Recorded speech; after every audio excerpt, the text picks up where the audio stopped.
ഈ കടൽ തീരത്ത് ഒത്തിരി മനുഷ്യർ വരാറുണ്ട്. കടലിനോട് ഒത്തിരി വികാരങ്ങൾ പങ്കുവെക്കാറുണ്ട്. അതിൽ സന്തോഷവും ദുഃഖവും വേദനയും ഒക്കെ ഉണ്ടാവാറുണ്ട്. ആ കടലിൻ്റെ കാറ്റും കടലിൻ്റെ തിരമാലയും അവരെ സാന്ത്വനിപ്പിക്കുന്നത് പോലെ തോന്നാറുണ്ട്. എം.എ. യൂസുഫ് അലി സാർ എന്ന വലിയ മനുഷ്യൻ ഈ മനുഷ്യസ്നേഹത്തിൻ്റെയും സേവനത്തിൻ്റെയും തിരയൊടുങ്ങാത്ത ഒരു വലിയ കടലായിട്ടാണ് എനിക്ക് അനുഭവപ്പെട്ടിട്ടുള്ളത്. ചന്ദ്രശേഖരപിള്ള എന്ന് പറയുന്ന എൻ്റെ നാട്ടിലെ ഈ കച്ചവടം നടത്തുന്ന ജീവിത സാഹചര്യം വലിയ പ്രയാസമായ ഒരു മനുഷ്യൻ്റെ കാര്യം CR മഹേഷ് എന്ന വളരെ ജനകീയനായ MLA, പ്രിയപ്പെട്ട മഹേഷ് എന്ന അനുജനാണ് എന്നെ വിളിച്ചു പറയുന്നത്. ആ സന്ദർഭത്തിലാണ് ഞാൻ അദ്ദേഹത്തിൻ്റെ സെക്രട്ടറി ഷാഹിദ് വഴി അദ്ദേഹത്തിൻ്റെ ശ്രദ്ധയിൽപ്പെടുത്തുന്നത്. വളരെ അത്ഭുതപ്പെടുത്തി കുറഞ്ഞ ദിവസങ്ങൾ കൊണ്ട് തന്നെ അതിന് മറുപടി വരികയും പ്രിയപ്പെട്ട സ്വരാജ് എന്ന സുഹൃത്ത് എന്നെ വിളിക്കുകയും ഇതിൻ്റെ ബാക്കി കാര്യങ്ങളൊക്കെ ചോദിക്കുകയൊക്കെ ചെയ്തു. പിന്നീട് ബാക്കി കാര്യങ്ങളെല്ലാം ചെയ്തത് അദ്ദേഹത്തിൻ്റെ ഓഫീസാണ്. വളരെ സുതാര്യമായി കാര്യക്ഷമതയോടെ അദ്ദേഹത്തിന് വേണ്ട വാഹനം ഏതാണെന്ന് നോക്കി അത്തരമൊരു വളരെ മനോഹരമായ രീതിയിൽ ഈ വളരെ പവിത്രമായ വളരെ സന്തോഷകരമായ ഈ ദിവസത്തിൽ ഈ വാഹനം ഇവിടെ നൽകുക എന്ന് പറഞ്ഞാൽ അദ്ദേഹത്തിൻ്റെ ശരീരത്തിന് ചലിക്കാൻ മാത്രമുള്ള സ്വപ്നങ്ങൾക്കല്ല യൂസുഫ് അലി സാറ് നിറം പകരുന്നത്, മറിച്ച് അദ്ദേഹത്തിൻ്റെ ജീവിത സ്വപ്നങ്ങൾക്ക് കൂടിയാണ് എന്നതാണ് ഒരു സത്യം. സാധാരണ നമ്മൾ പറയാറുണ്ട്, കണ്ണുകൊണ്ട് ആ മനുഷ്യനിലേക്ക് നോക്കിയാൽ ചിലപ്പോൾ നിങ്ങൾക്ക് കാണാൻ കഴിയുന്നത് ഒരു സ്വാഭാവികമായി സംസാരിക്കുന്ന സാധാരണ മനുഷ്യനെയാവും. ബുദ്ധി കൊണ്ട് നോക്കിയാൽ ഒരുപാട് പ്രതിസന്ധികളിലൂടെ കടന്നു വന്ന് വലിയ വ്യവസായ സാമ്രാജ്യം സൃഷ്ടിച്ചെടുത്ത ഒരു വലിയ വ്യവസായിയെ കാണാൻ പറ്റും. എന്നാൽ ഹൃദയം കൊണ്ട് ആ മനുഷ്യനിലേക്ക് നോക്കിയാൽ മനുഷ്യഹൃദയങ്ങളുടെ വേദന ജാതിമത കക്ഷി രാഷ്ട്രീയ ഭേദമന്യേ തിരിച്ചറിയുന്ന വലിയ ഹൃദയാലുവായ ഒരു മനുഷ്യൻ്റെ ഭാവം കാണാം. ആ ഭാവമാണ്, ആ സ്നേഹമാണ്, ആ ചേർത്ത് പിടിക്കലാണ് കടലുകൾ കടന്ന് ഇങ്ങ് കരുനാഗപ്പള്ളിയുടെ ഈ ഉൾഗ്രാമത്തിൽ ഒരു മനുഷ്യന് ചെറിയ സഹായവുമായി ഇവിടെ എത്തുന്നത്. ഈ സഹായം സമയത്തെത്തിക്കാൻ വേണ്ടി ഇവിടെ എത്തിച്ചേർന്ന പ്രിയപ്പെട്ട സ്വരാജിനോടും ജോയി സാറിനോടും അതോടൊപ്പം തന്നെ സൂരജിനോടും പിന്നിത് ചിത്രത്തിൽ കാണുന്നില്ലെങ്കിലും ഇതിൻ്റെ പിന്നിൽ പ്രവർത്തിച്ച ഒരുപാട് അനുജൻ ശംഭു, അഭിലാഷ് അടക്കമുള്ള എല്ലാവരോടുമുള്ള നന്ദിയും സ്നേഹവും ഇഷ്ടവും അറിയിക്കുന്നു. 1000 പുണ്യങ്ങൾ, ഒരുപാട് നന്മകൾ പൂത്തുലയുന്ന ഒരു മാസത്തിൻ്റെ പരിസമാപ്തിയിൽ ഈ നന്മ അദ്ദേഹത്തിൻ്റെ ജീവിതത്തിൽ, മക്കളുടെ ജീവിതത്തിൽ, തൊഴിലിടങ്ങളിൽ വലിയൊരു നന്മയുടെ വടുവൃക്ഷമായി വളരട്ടെ എന്ന് ആത്മാർത്ഥമായി പ്രാർത്ഥിക്കുന്നു. ചന്ദ്രേട്ടൻ്റെ ഈ ഒരു അവസ്ഥയിൽ ഇങ്ങനൊരു വാഹനം, അല്ലെങ്കിൽ ചന്ദ്രേട്ടന് നിരന്തരം ഇങ്ങനെ മാർക്കറ്റിൽ പോയി ഉപജീവനം നടത്താൻ വേണ്ടിയിട്ടുള്ളൊരു വാഹനമായിട്ട് കിട്ടാൻ വേണ്ടിയിട്ടാണ് ഇത്തിരി കാലതാമസം വന്നത്. പക്ഷേ അത് ചന്ദ്രേട്ടന് ഒരുപാട് ഉപകാരം ഉണ്ടാവട്ടെ. അത് യൂസുഫ് അലി സാറിൻ്റെ ശ്രദ്ധപ്പെടുത്തിയതും അദ്ദേഹം അന്വേഷിക്കാൻ പറഞ്ഞു. ഞങ്ങളുടെ മീഡിയ കോർഡിനേറ്ററായ സ്വരാജ് കംപ്ലീറ്റ് നിങ്ങളുടെ കാര്യങ്ങളൊക്കെ മനസ്സിലാക്കി സാറിനെ അറിയിച്ചു.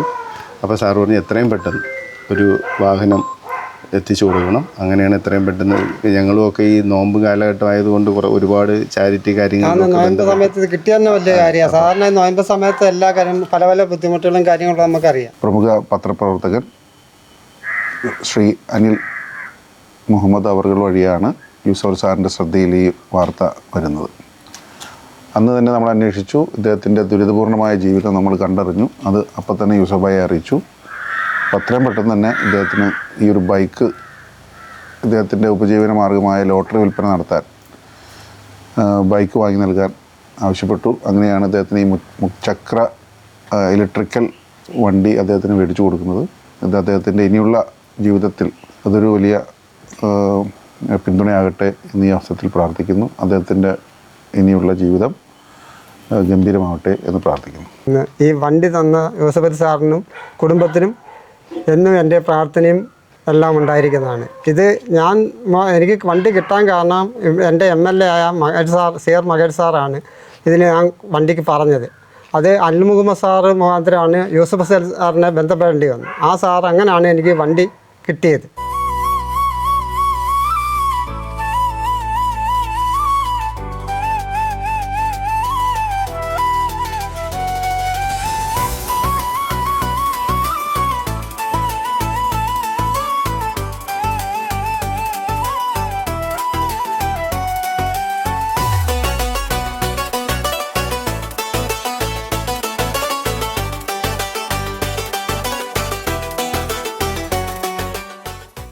ചന്ദ്രശേഖരപിള്ള പിന്നെ ചന്ദ്രശേഖരപിള്ളയുടെ ഒരു ജീവിതം ഇങ്ങനെ ഈ പറയുന്ന ഇപ്പം നമ്മൾ ഈ സ്കൂട്ടറിലിരിക്കുന്ന ഒരു അവസ്ഥയിലേക്ക് എത്തിച്ചേരുന്ന ഒരു ജീവിതത്തിൻ്റെ തുടക്കം, അതിൻ്റെ ആ വഴി എങ്ങനെയായിരുന്നു? അത് തുടക്കം എന്ന് പറയാൻ ഞാൻ ആദ്യം എനിക്ക് പെയിൻറ്റിങ്ങിൻ്റെ പണിയായിരുന്നു. നാട്ടിൽ പെയിൻറ്റിങ്ങിൻ്റെ പണിയായിരുന്നു. അത് കഴിഞ്ഞ് നമുക്ക് ഒരാൾ വിസ വന്ന് മസ്കറ്റിലേക്ക് പോയി. മസ്കറ്റിൽ പോയി അവിടെ 10-12 വർഷം ജോലി ചെയ്തത് കൺസ്ട്രക്ഷൻ കമ്പനിയിലുള്ള വർക്കായിരുന്നു. വലിയ നേട്ടമൊന്നുമില്ലായിരുന്നു, എന്നാലും നമുക്ക് ജീവിതം നടന്നു പോകായിരുന്നു. അങ്ങനെ കുറേ നാൾ കഴിഞ്ഞപ്പോൾ പിന്നെ കുടുംബമായിട്ടൊരു ചെറിയ പ്രശ്നവും കാര്യങ്ങളായി. അവർ നമ്മളെ കളഞ്ഞിച്ച് പോയി. ഞാൻ ഒറ്റയ്ക്കായി. അവസാനം കയറി കിടക്കാനൊരു ഇടവില്ലാതായി. അപ്പോൾ എൻ്റെ സഹോദരിയാണ് അവരുടെ വീട്ടിലേക്ക് വിളിച്ചുകൊണ്ട് വന്ന് നമ്മളവിടെ കഴിഞ്ഞു കൂടുന്നത്. പിന്നെ മാസത്തിൽ 14,000 രൂപ മരുന്നിന് വേണം. അതിന് നോക്കിയപ്പം ചെയ്യാമെന്ന് പറഞ്ഞാൽ ലോട്ടറി കച്ചവടം ചെയ്യാൻ എന്നെക്കൊണ്ട് പറ്റും, അല്ലാതെ എനിക്ക് നടന്ന് ചെയ്യാനോ പിന്നെ വേറെ ഉള്ള വണ്ടി കയറി ഇന്ന് പോകാനുള്ള സൗകര്യങ്ങളില്ല. അങ്ങനെ നടന്ന് അവിടെ ഒരു അമ്പലത്തിനടുത്ത് പോയിരുന്ന് കച്ചവടം ചെയ്താണ് ഞാൻ ജീവിക്കുന്നത്. ആഹാരമൊക്കെ സഹോദരി തരും, മറ്റേ കിടക്കാനുള്ള സൗകര്യം അവർ തരുന്നത്. ബാക്കി മരുന്നിൻ്റെയൊക്കെ എല്ലാവർക്കും കൂടെ തരാൻ അവരുടെ കയ്യിലില്ല. പിന്നെ അങ്ങനെ നമ്മുടെ ജീവിതം ഇങ്ങനെ മുന്നോട്ട്. ഇപ്പോൾ എനിക്ക് ഏറ്റവും കൂടുതൽ സന്തോഷം ഈ വണ്ടി കിട്ടിയാലാണ് ഏറ്റവും കൂടുതൽ സന്തോഷം. കാരണം ഞാൻ ഒരു 10 ടിക്കറ്റിനൂടെ കൂടുതൽ എടുത്തുകൊണ്ട് പോയി എനിക്ക് വണ്ടിയെ കൊണ്ടുനടന്ന് വിൽക്കാൻ പറ്റും. അതാണ് എൻ്റെ ഇപ്പോൾ ഏറ്റവും വലിയ സന്തോഷം. കാലിലെനിക്ക് ഇതുപോലെ വയ്യ വന്ന് യൂറിക് ആസിഡും ആമോദവും കൂടെ പിടിപെട്ട് വയ്യാതെ വന്ന് ഈ രോഗം എന്തോന്നറിയാതെ അത് ഗൾഫിൽ നിന്ന് തന്നെ വീൽ ചെയറിലാണ് ഫ്ലൈറ്റ് കയറ്റുന്നത്. അങ്ങനെ തിരുവനന്തപുരം മെഡിക്കൽ കോളേജിൽ കൊണ്ടുവന്ന് അവിടെ കുറേ ആൾ കിടന്ന് ചികിത്സിച്ച് കുറവില്ല വന്ന് ലാസ്റ്റ് കണ്ടീർ എന്ന് പറയുന്ന ഹോസ്പിറ്റലിൽ കൊണ്ടുവന്നാണ് ഈ രോഗം കണ്ടുപിടിക്കുന്നത്.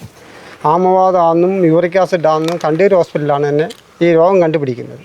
അവിടുന്ന് പിന്നെ എന്നെ ഷേണായി ഡോക്ടറെ അടുത്തേക്ക് അപ്പോയിൻമെൻറ്റ് ചെയ്ത് അവിടത്തേക്ക് കൊണ്ടുപോയി. അങ്ങനെ ഒരു ഇഞ്ചക്ഷൻ 35,000 രൂപ വെച്ച് ഒരു ഇഞ്ചക്ഷൻ 4 ഇഞ്ചക്ഷൻ എടുത്ത് അദ്ദേഹമാണ് എന്നെ ഈ പരുവത്തിലാക്കി തന്നത്. ഷേണായി ഡോക്ടറാണ്. ഒരു സൈഡിലെ കാലിൻ്റെ എല്ല് പൊടിഞ്ഞു പോയി. അങ്ങനെ നടക്കാനും ഒന്നും വയ്യാന്ന് 1 വർഷം കിടപ്പായിരുന്നു ഞാൻ. നടക്കത്തൊന്നും എന്നെ എടുത്തുകൊണ്ട് പോയാണ് ബാത്റൂമിലൊക്കെ കൊണ്ടുപോയിക്കൊണ്ടിരുന്നത്. യൂസഫ് സാറിനും കുടുംബത്തിനും എൻ്റെ ഒരുപാട് നന്ദികൾ രേഖപ്പെടുത്തുന്നു. സാറിനെ നേരിൽ കാണണമെന്നൊക്കെ ആഗ്രഹമുണ്ട്. എന്നെങ്കിലും ഞാൻ സാറിനെ കാണാൻ ഞാൻ വരും. പിന്നെ ഈ വണ്ടി തന്നാലും എനിക്ക് ഏറ്റവും കൂടുതൽ സന്തോഷം. സാറ് ഞാൻ ലോട്ടറി കച്ചവടം ചെയ്തിരിക്കുന്നത് എനിക്ക് ഈ വണ്ടി കിട്ടിയതിൽ എനിക്ക് ഒരുപാട് നേട്ടങ്ങളും കാര്യങ്ങളും ഉണ്ടാവാൻ പറ്റും. എൻ്റെ ജീവിതം മുന്നോട്ട് പോകുമെന്ന് എനിക്ക് ഉറപ്പുണ്ട്. അതിൽ ഈ വണ്ടി തന്നതിൽ ഒരുപാട് സന്തോഷം.